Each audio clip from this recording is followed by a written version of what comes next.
Vivid verses. The conference room had glass walls on 3 sides, which was the point. I'd suggested it for the renovation 18 months back, and nobody had questioned it then. Now I sat across from Hadley Voss, watching her tap her pen against a leather portfolio, and I understood that everyone who'd approved that renovation had understood something I was only now putting into words. "I wanted to talk about the Brennan account," she said. "Sure. Specifically, why you pulled Marin off it." I let the question sit in the air.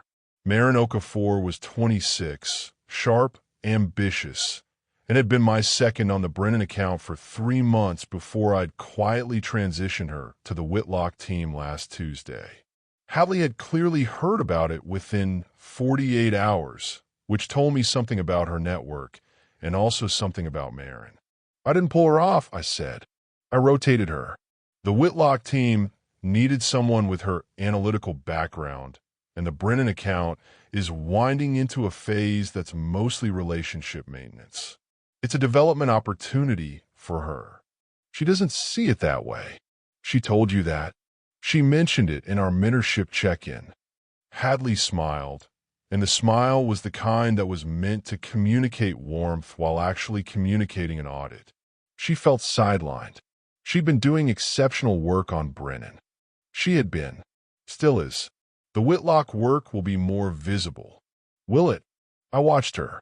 She was 44, blonde, slim, and had the particular gravity of someone who'd spent the last 3 years being told she was important and had eventually believed it. She was also, by every metric available to me, genuinely intelligent. That was the thing I had to keep reminding myself. The mistake people made with Hadley was assuming her power came from being a fool. It didn't. She's fishing, I thought. She doesn't actually know anything. She suspects something, and she's hoping I'll tell her what. "Hadley," I said, "is there something specific you want to ask me?" She paused. I'd shifted the rhythm. People who came in to interrogate didn't expect to be asked directly what their interrogation was about. It forced them to either name it or retreat.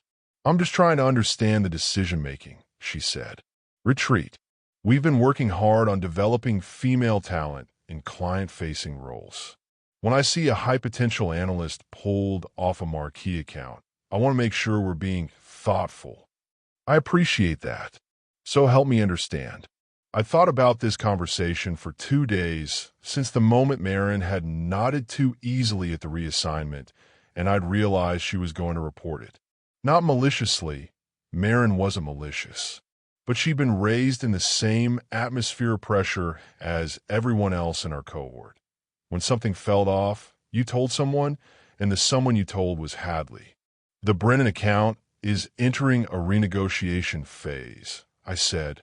"Brennan's general counsel, and I have a relationship that goes back to before either of us was at our current firms.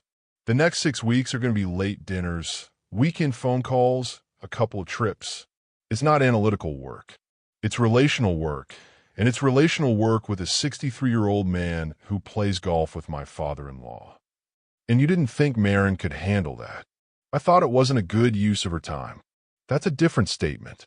It's the accurate statement. Hadley wrote something in her portfolio. I didn't try to read it. People who looked at what you were writing telegraphed anxiety, and I wasn't anxious. I was calculating. 3 options here, I thought. 1, I tell her the real reason and trust her not to use it against me. 2, I keep stonewalling with the operational explanation and let her draw her own conclusions, which will be worse than the truth. 3, I redirect. The real reason was that I'd watched 2 colleagues, Aaron Pell and Doug Yarvik, get processed through Hadley's reporting system in the last 14 months. Aaron for a comment about a junior associate's wedding ring being beautiful, which had been read as commentary on her marital status. Doug for staying in his office with the door closed while a female intern asked him a question about a memo, which had been read as creating a closed-door environment. Neither had been fired. Both had been coached. Both were currently treading water in roles that had been quietly hollowed out. Aaron had stopped getting invited to pitch meetings. Doug had been moved to a satellite team that everyone knew was a holding pen. The real reason I'd pulled Marin off Brennan was that I had calculated, with cold clarity, that a 6-week period of late dinners and weekend phone calls with a young female second was a career-ending risk I was unwilling to take. Not because I'd do anything, not because Marin would lie, but because the system Hadley had built had no mechanism for distinguishing between what happened and what could be made to sound like something. And in a renegotiation where Brennan's people were going to be hostile and stressed, in an environment of long days and shared exhaustion, any number of moments could be excavated later, reframed, weaponized. The cost-benefit didn't work. I couldn't say that. Not directly. Hadley, I said, I want to be candid with you because I respect what you're trying to build here, and I think you deserve candor. She set down her pen. Good. She wants to hear this. Whatever I say next, she'll remember it. The decision was operational. I continued. Brennan is a relationship account, and the relationship is mine. But I'll tell you what I've been noticing more broadly, because I think it's relevant to your work. Please. 3 of my colleagues are quietly restructuring how they engage with junior staff. They're declining to mentor women one-on-one. They're routing female analysts to other senior people for development. They're not doing this because they're hostile to women. They're doing it because they've watched what happens when something gets misread. Her face didn't move. That was interesting. She'd heard this before, or some version of it. She'd built her defenses. That's a serious claim, she said. It's an observation. Have these colleagues come to me with their concerns? No. Why not? I almost laughed. Because you're the concern, Hadley. Because the reporting system you built reports to you. Because the people who'd be coming to you are the people who've watched what happens to people who come to you. I think they don't see you as a neutral party, I said. I think they see you as the architect of the system they're worried about. That's not an attack. It's a description of the dynamic. She nodded slowly. I appreciate you sharing that. You're welcome. And Marin is on the Whitlock team, which is going to give her exposure to 3 new clients and a chance to lead a workstream. If she wants to talk to me about her trajectory, I'm available. My door is open. Your door. My office door. She caught it. I'd said it deliberately. Doug's offense had been a closed door. Aaron's had been a compliment. The vocabulary was the vocabulary, and we were both fluent in it. Well, Hadley said, standing, I think this was a useful conversation. I think so, too. She left. I watched her cross the floor toward her own office, glass-walled, of course. Everyone's was now, and I sat with my hands flat on the conference table and thought about what I'd just done. I'd done 2 things. I'd given her enough to chew on that she wouldn't push further on Marin, because she now had a bigger problem to investigate, which was the rumored attitude of my colleagues. And I'd named the dynamic to her face without naming it, which meant that if anything came at me later, I had a witness in the room, herself, to the fact that I'd been transparent about my reasoning. It wasn't enough. It bought me 3 weeks, maybe 4. I need a longer plan. My wife, Corey, was already at the table when I got home, which meant she'd had a short day, which meant she was going to want to talk. I kissed her on the top of her head and went to the cabinet for a glass. How was she? Corey said. Who? The VP of whatever. Culture and inclusion. Right. How was she? Manageable. Corey turned to her chair. She was a litigator, and she had the litigator's habit of pivoting her whole body toward the witness. It was a tell she didn't know about, and I'd never told her. Manageable how? I gave her something else to think about. What? I poured water and sat down. Corey had made a salad, and there was bread and some kind of soup. She'd already started eating. I told her some of the men are restructuring how they interact with the junior women. You told her that to her face. Yes. How did she take it? She processed it. Corey chewed for a while. She did this when she was thinking through whether I'd done something stupid. I waited. That was risky, she said finally. Yes, but probably necessary. Yes. She's going to try to figure out who specifically. I know. She's going to ask people. I know. What happens when she asks Aaron? Aaron will deny it. Aaron has learned. What happens when she asks Doug? Doug will deny it more aggressively. Doug has been broken by this in a way Aaron hasn't. And when she asks Marin, I set down my spoon. This was the question. Corey always got to the question. Marin will tell her what she's noticed. Marin is observant and she likes Hadley. She'll say, well, now that you mention it, yes, the senior men have been a little distant. And then Hadley has confirmation. Yes. And then she comes back at you. Yes. What's the move? I thought about it. I've been thinking about it all afternoon. The move was going to require something I hadn't done in 3 years, which was use my actual position. I've been keeping my head down. I've been doing the work, taking the right meetings, declining the wrong ones, being scrupulous in a way that had let me build a reputation as solid and unimpeachable. That reputation was a resource. It was a battery I'd been charging. I think I have to make a friend, I said. Corey raised an eyebrow. Who? Naveen. The managing partner, Naveen. Yes. You don't talk to Naveen. I don't talk to him often. We have a cordial professional relationship. He thinks I'm competent and quiet. I'd like him to think I'm competent and useful. On what? On the thing he's worried about. Corey waited. I could see her working it out, the way she'd work out a deposition strategy in her head, sliding pieces around. He's worried about losing senior men, she said. Yes. You think. I know. He mentioned it at the holiday thing in December. Just in passing. He said the firm was thinking carefully about retention across all demographics, which is the kind of thing he says when he means one specific demographic. He's not blind. He's seen the numbers.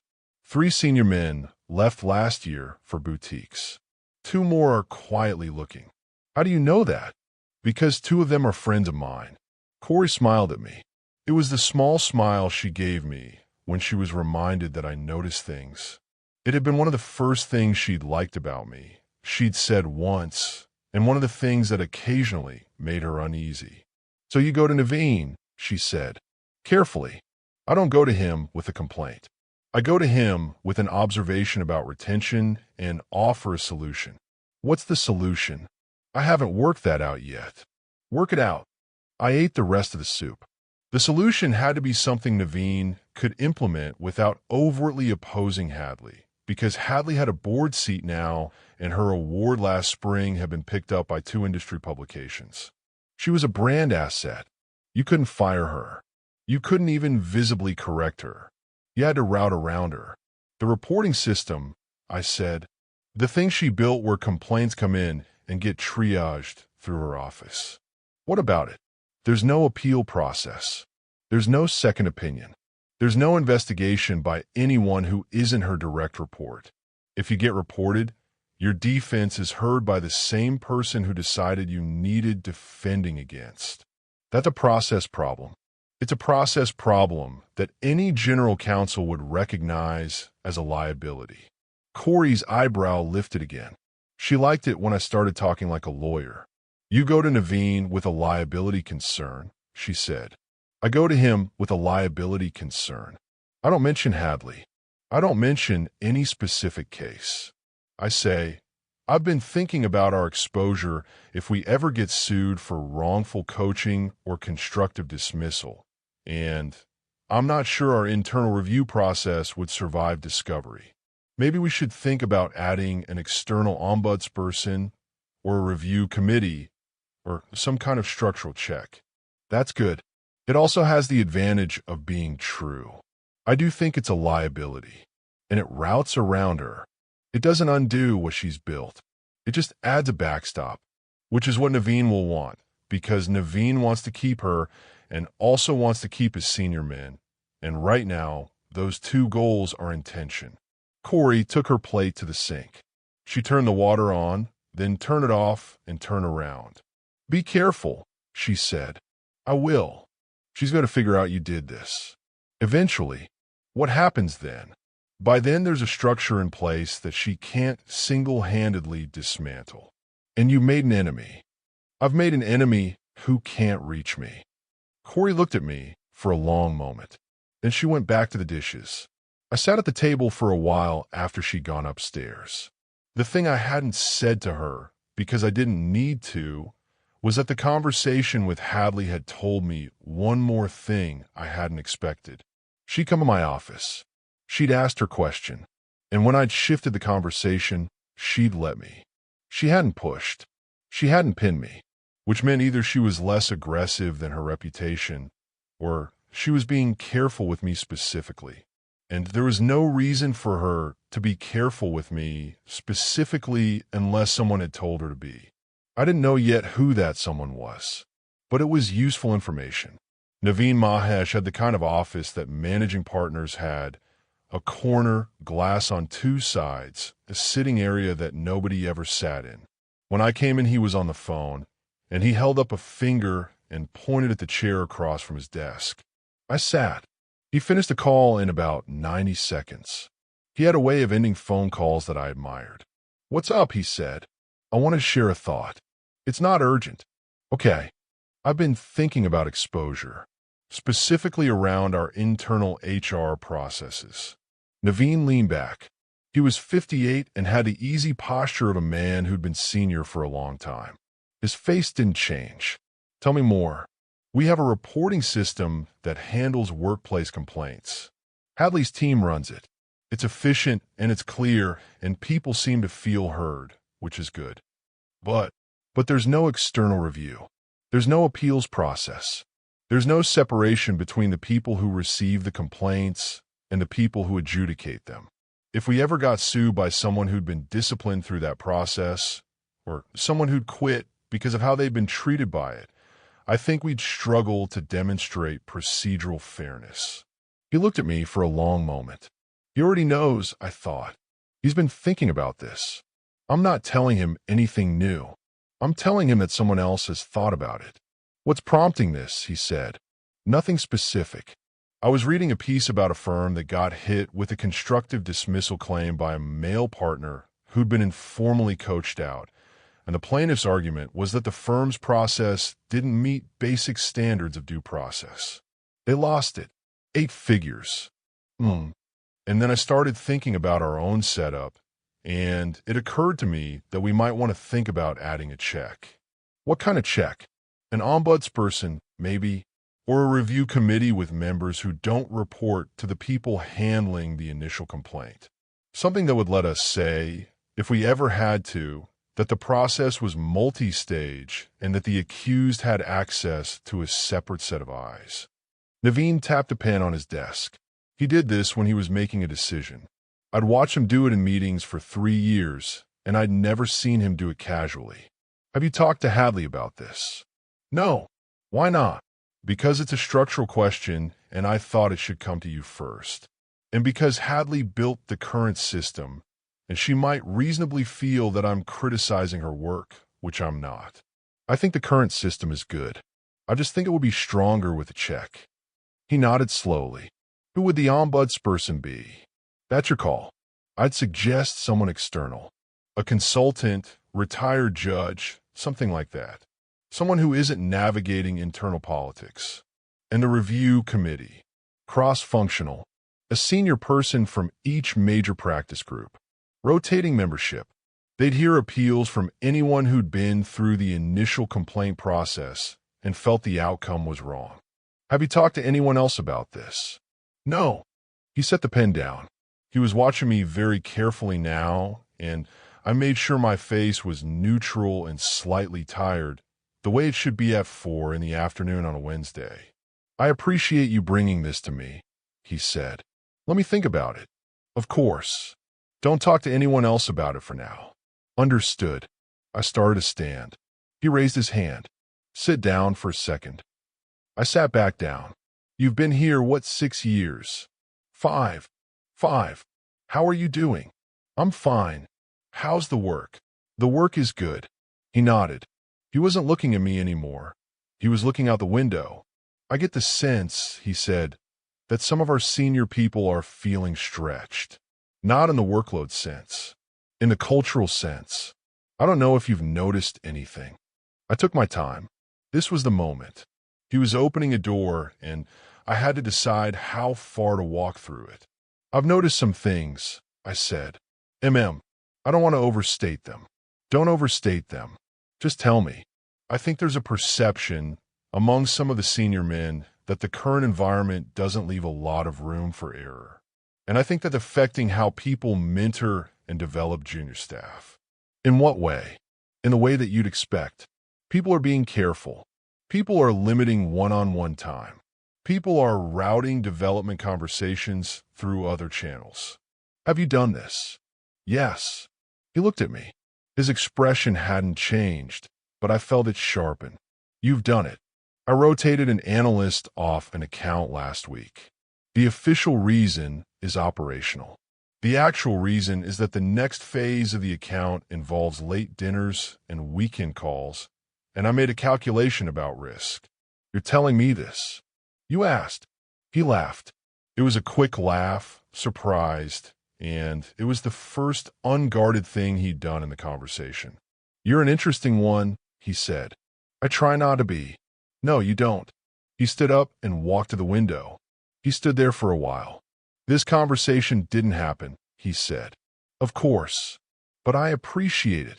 I'll let you think about the structural question. Do that. And he turned around. If Hadley comes to you about anything in the next few weeks, you tell me. I will. And nothing else changes. You keep your head down. You do your work. You don't go around talking about any of this. Understood. I left. I walked back to my office at exactly the same pace I'd walked over, and I closed the door, and I sat at my desk, and I let myself feel something for 30 seconds. Then I put it away and opened the Brennan file. He knew, I thought. He'd been waiting for someone to bring it to him. He couldn't bring it himself because he can't be seen to be undercutting her. But the moment anyone walked in with a structural argument that gave him cover, he was ready. It also meant I was now in a category with Naveen. Useful. A person who'd given him something he could use. That was a category that had benefits and costs. The benefit was protection. The cost was visibility. How they would find out, eventually, that I'd been to see him. She might not find out why, but she'd notice. I had to be more careful, not less. It happened on a Thursday. I'd been expecting it, but I hadn't expected the form. It came through the reporting system. A complaint had been filed by Marin, not against me, but mentioning me. The body of the complaint was about a senior partner I barely knew, a man named Trevor Halsey, who'd apparently made a comment at a team lunch about Marin's presentation skills in a tone that she'd found undermining. My name appeared in the narrative as a witness. The note attached to the complaint, which I'd been forwarded by HR per the new protocol Naveen had quietly implemented 2 weeks back, asked whether I could confirm or contextualize the exchange. I read it 3 times. I had not been at that lunch. I had been at a different lunch with different people, and I could prove it because I had a calendar entry and a credit card receipt. Marin had not been at the lunch I was at. There was no version of this that wasn't either a mistake or something else. I consider the possibilities. 1. Marin had genuinely misremembered who was present. People did this. Memory was unreliable. It would be embarrassing for her, but it would resolve quickly. 2. Someone had drafted the complaint with her and inserted my name as a witness without checking, because the goal of the complaint wasn't actually Trevor Halsey, but the construction of a record in which I was adjacent to incidents. 3. I was being tested. The new structure Naveen had implemented, the ombudsperson, the review committee, had just gone live, and someone wanted to see how I'd respond when my name showed up in the system. I sat with this for a while. The cleanest move was the truthful one, which was also the one that would expose the problem most clearly. I drafted a reply to HR that read, "Thank you for the request. I should note that I was not present at the lunch in question. My calendar for that date shows me at a separate meeting with redacted client, confirmed by expense records. I'm not in a position to confirm or contextualize an exchange I didn't witness. Please let me know if there's anything else I can clarify. I read it back. It was clean, it was factual, and it was devastating to whoever had drafted the original complaint because it demonstrated that the complaint contained a verifiable factual error about who'd been present. The new review committee, when it eventually saw this, would notice. I sent it. Then I forwarded a copy of my reply to Naveen with a one-line note, FYI, per our earlier conversation. Then I went and got coffee. The break room was empty except for a junior associate named Theo Brand, who was making something at the espresso machine. He nodded at me, and I nodded back and waited for him to finish. You good? He said. Tired. It's only Thursday. That's the problem. He laughed and left. I made my coffee and stood by the window and looked out at the parking structure and thought about Marin. I didn't know yet whether she'd written the complaint herself or whether someone had helped her with it. Either way, she'd put her name on it, and the name on it included a factual error about my presence at an event. That was a problem for her. It wasn't going to destroy her career. She was 26 and bright and would recover, but it was going to follow her in this firm. The review committee would log the error. Naveen would log the error. Anyone looking at her in 3 years for promotion would, somewhere in the back of their mind, remember, I wasn't going to do anything to her. I didn't need to. The system would do it. That's the irony, I thought. Hadley built a system designed to lower the evidentiary bar for accusations, on the theory that the bar had been too high. But now that there's a check on the system, the bar starts to matter again, and the people who got comfortable filing loosely drafted complaints are the ones who get caught. I went back to my office. There was an email from Naveen waiting. Got it. Thank you. That was all. It was enough. Hadley came to my office at the end of the day. She didn't knock. She stood in the doorway. Do you have a minute? Sure. She came in and sat down. She was different. The polish was the same, but the underlying weather had changed. There's been a complaint that mentions you. I saw. You weren't at the lunch. I wasn't. How did that happen? I don't know. I'd ask Marin. She nodded. Her hands were folded in her lap. I asked her, she said. And she says she may have confused you with someone else. She says she's been under a lot of pressure with a new account. That's possible. You don't believe it. I tilted my head slightly. Don't say what you think. Say what's useful. I don't have an opinion on it. I wasn't there. I can't speak to her state of mind. Hadley looked at me for a long time. The review committee is going to want to talk to you, she said. That's fine. I want to be transparent that I'm not going to be in those conversations. I've recused myself because my office processed the initial complaint, and there's now a question about its accuracy. I think it's appropriate that someone else handle the follow-up. That seems reasonable. I'd also like to say something, since we're talking. Okay. She unfolded her hands and refolded them. I think I've made some mistakes, she said. I didn't move. Not in the substance of what I've tried to build, she continued. I still believe in the substance, but I think I may have been less open to certain feedback than I should have been. I think there are dynamics that I've underestimated. I think the conversation we had a few weeks ago about your colleagues was something I should have taken more seriously than I did. I'm telling you this because I'd like to understand those dynamics better, and I'd like your help. This was the moment. She's offered me a partnership, I thought. She's smart enough to see what's happened. She knows the structural change came from somewhere, and she knows the complaint went sideways, and she's putting the pieces together. She's not asking me to confess. She's asking me to be useful to her going forward. And the question is whether I want to be. The instinct was to refuse, to keep her at distance, to let her ride out the slow erosion of her authority and take the corner office that I might, in 5 years, be eligible for. But that was the wrong calculation. Hadley with nothing to do would become Hadley with a grudge. Hadley with a project, even a modest project, will be Hadley with a stake in things working out. I'm willing to help, I said, on 3 conditions. She raised her eyebrows. Name them. 1. We don't have any conversation about specific colleagues or specific incidents without a third party present. Not because I don't trust you, but because I don't think it's appropriate for me to be characterizing other people's behavior to you privately. If you want my read on the broader dynamic, I'll give it to you, but it has to be in a structured setting. Reasonable. 2. Anything I say to you that's substantive, I want minuted. Not for the firm. For me. I'll keep notes. You'll keep notes. We can compare. I'm not looking to box you in. I'm looking to protect both of us from misunderstanding. Also reasonable. 3. If you ever feel that I've crossed a line, or you've heard something that concerns you, I want you to come to me directly first before the system. Not because I'm asking for special treatment, because that's the kind of relationship I'd want with anyone I was working closely with. She was quiet for a moment. You're not what I expected, she said. You're not either. She laughed.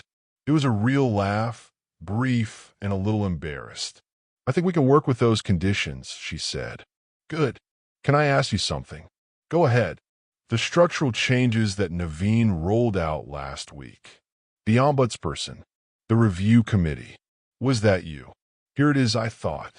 The question. And the answer matters less than how I answer it. It was a conversation I had with him, I said. I raised some concerns about exposure. He made the decisions. Why didn't you raise them with me?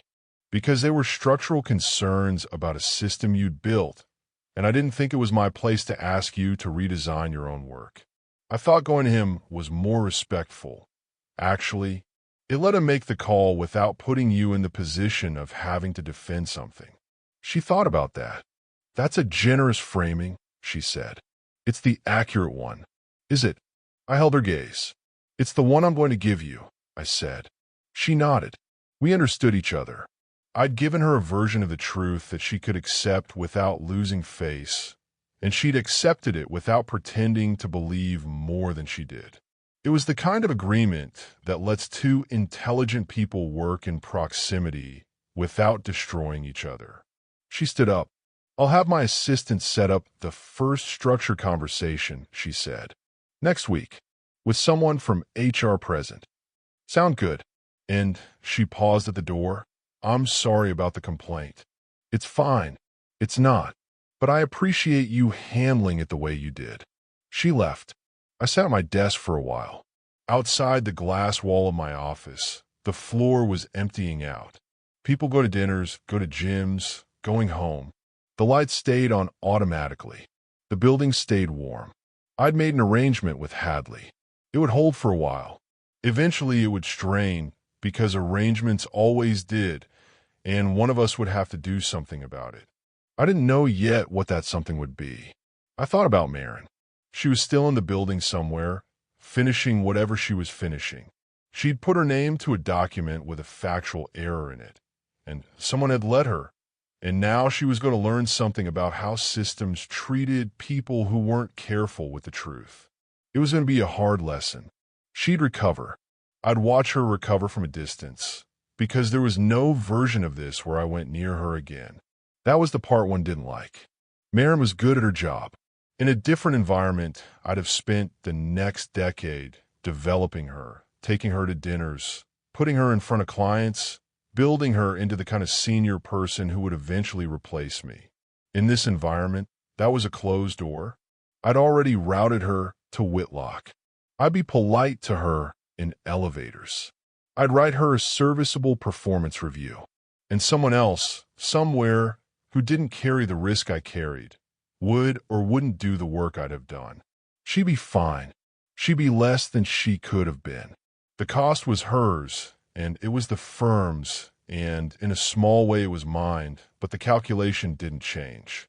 I picked up the phone and called Corey. I'm coming home, I said. How was today? Manageable. Tell me when you get here. I will. I hung up. I packed my bag. I turned off the lamp on my desk and left the overheads on.